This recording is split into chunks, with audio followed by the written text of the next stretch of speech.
Hey guys, welcome to the Liberal Hive Mind, a channel solely focused on exposing the abundant hypocrisy of the left. Now in life, there are good takes and then there are bad takes. There are great takes and then there are absolute dumpster tier takes. You guys want to see an example of a dumpster tier political take? Take a look at Democrat political expert Donna Brazile give her outlook ahead of the 2022 election. What we have to do is wait over the next 37 days as 12 states hold their primaries. You have big primaries in Ohio and North Carolina, Pennsylvania, where the former president has already tipped the scales in support of one candidate over another.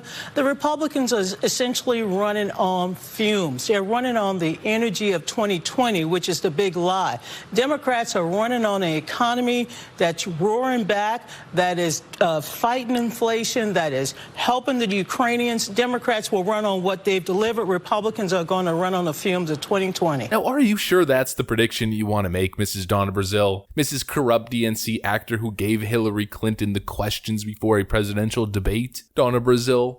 The endless hopium, the endless copium. The GOP is somehow running on fumes as Democrats are running on an economy that's roaring back as we're most likely headed into a Biden recession. Economic metrics are extremely disconcerting, and the consumer confidence index is the lowest it's been in decades. Yeah, that's a great argument, Mrs. Donna. I get why they pay you the big bucks to show up on TV. What a complete hack, what a complete joke. But what I want to do is get away from this Looney Tune fantasy that Democrats are currently living in and delve in a little bit into what we like to call in the business reality. Republicans are not running on fumes. Republicans are blasting off with jet engines, breaking the damn sound barrier, and no amount of Democrat coke can change that reality. Let me show you guys exactly what's going on as Republicans continue to make massive gains. But of course, before we get into any of it, please make sure to leave a like, a comment, subscribe, share the video as much as possible. We are still shadow banned by the YouTube algorithm, hidden from non-subscribed viewers. And with that out of the way, let's roll the tape. Alright folks, so let's first start off with the state of Nevada. Friends, it seems as though the state of Nevada is moving towards the direction of Florida. It's a place that Democrats have been dominating for a while, and it's probably the one state that is moving fastest towards the red column, alongside the state of Florida. And when it comes to the 2022 election, the narrative, at least the mainstream narrative that the mainstream media is trying to push, is that Republicans are likely to take the House and maybe they might regain the Senate. That's the narrative that they are very strongly trying to hold on to. But it seems once again like hopium, as there's now a very distinct possibility that the state of Nevada's Senate seat flips red. We got this right over here from Trafalgar Group that's been historically very accurate. The Trafalgar November poll has Laxalt +3. Well, what does this mean? This means that if these numbers are accurate, Republicans are very likely to flip a seat in the Senate, and one is all that's needed. And I'd say that'd be greatly underestimating Republicans heading into 2022. What it really looks like is that Republicans are going to win a strong majority in both the House and the Senate. And that is specifically because of Joe Biden and the Democrat establishment failures during the first year and a half of his time in office. As I keep stating, Joe Biden's approval rating is the greatest indicator of state flips. And if we look at Joe Biden's approval rating when it comes to the state of Nevada, Joe Biden is currently sitting at a dismal 33% approval, lower in the state of Nevada than it is as a total. And the dynamic that we need to look at is that as Joe Biden continues to fail and people continue to lose trust in his presidency and in his leadership, Republicans across the nation are becoming more and more popular. Take a look at this. Popular Youngkin turning Virginia red again and sparks, quote, whispers of 2024. And this article is covering a new Zogby poll, as you can see in the graphic right over here. Glenn Youngkin, the new governor of the state of Virginia, boasting an approval rating of 56.5% approval. And let's look at Joe Biden's approval in the state, sitting at 47.3%. Joe Biden underwater in a Democrat state, or what was viewed as a Democrat state, but not only underwater, nearly 10 points behind the new Republican governor. Governor Glenn Youngkin actually giving Ron DeSantis a run for his money, surprisingly enough. We've got this from the US Sun. With a 58% approval rating, DeSantis had the highest of all elected officials mentioned in the survey. Folks, the two most popular politicians,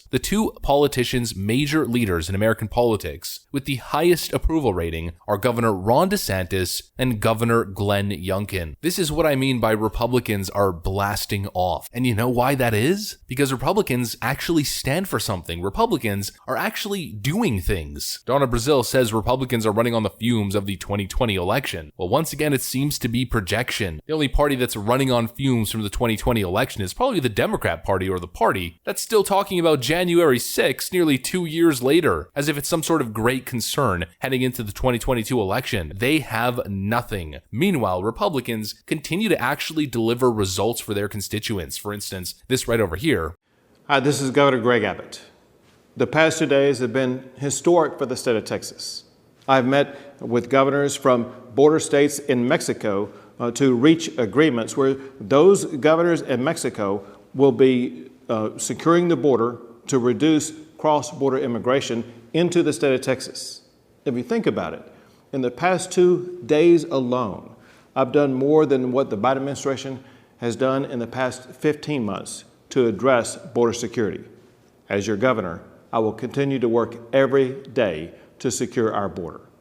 Where Republican Governor Greg Abbott of the great state of Texas is doing more to combat a serious crisis at the southern border than the President of the United States. This right here is what is fueling this massive shift in voter sentiment. And it's a shift that we can actually quantify. All the middle ground, purple, battleground states are moving closer and closer to that red column. Here's a Pennsylvania election trend to sort of put that into perspective. In 2008, Democrats won with a plus 10.4% lead, or 620,000 votes. In 2012, 309,000 votes, a plus 5.4% lead. And in 2020, with all of the circumstance playing against the Republican candidate, with all of the funny business going on, Democrats only won, or Joe Biden, the most popular Democrat president of all time, only won by a measly 80,000 votes. We are seeing this in all of the most important states. Whether it's a slow march or a slow trend rightward, or a shift in voter registration patterns, specifically we covered this in Pennsylvania a couple weeks ago, where 4 times more people are leaving the Democrat Party to register as Republicans than vice versa. And it's all about the issues. The Democrats are just on the wrong side of nearly every single major issue. No matter how much they attack people like Ron DeSantis for doing what he's doing, or Governor Glenn Youngkin for enacting very similar policies in the state of Virginia, no matter how much crap they continue to take, no matter how many hit pieces are written against them, they continue to stand up for what's right. Kind of like this, Florida Department of Education rejects 54 math textbooks for attempting to indoctrinate students with critical race theory, Common Core. Republican governors who continue to stand up for what's right despite all of the noise coming from the mainstream media in Washington, New York, and California. And it's resonating. In fact, it's resonating so much that now even Democrats are essentially admitting that we've been right the whole time. New Jersey Democratic Governor Phil Murphy admits some gender identity materials provided to small children in his state, quote, may have not been age appropriate. No, really. Democrat Representative Suozzi breaks from the liberal herd on Florida's parental rights bill. Their ideas are so crap that now even Democrats are starting to come out publicly against their own party. And this has been the trend throughout Joe Biden's first term in office. They have been unable to pass anything, even through the reconciliation process where all they needed was 50 votes. All they needed was a simple majority, and then for Kamala Harris to break the tie, all they needed was a partisan bill for Democrats to pass forward, from Democrat-controlled House to Democrat-controlled Senate, and then signed by the president, and they have been unable to do anything. Donna Brazile says that Republicans are running on fumes. Well, even fumes would be more than the literal nothing that is the Biden administration, and the facts suggest that Republicans are on the rise, folks. And mark my words, some of these battleground states and some of these swing states and even some of these left-wing states are going to seriously surprise you in 2022. Get your cups ready because Democrat tears, left-wing tears, are going to be aplenty. That's what I got for you guys. If you enjoyed this video, please make sure to leave a like, a comment, subscribe, share it as much as possible. We are still shadow banned by the YouTube algorithm, hidden from non-subscribed viewers. I'm going to get back to work. Thanks for watching, and I'll see you on the next one.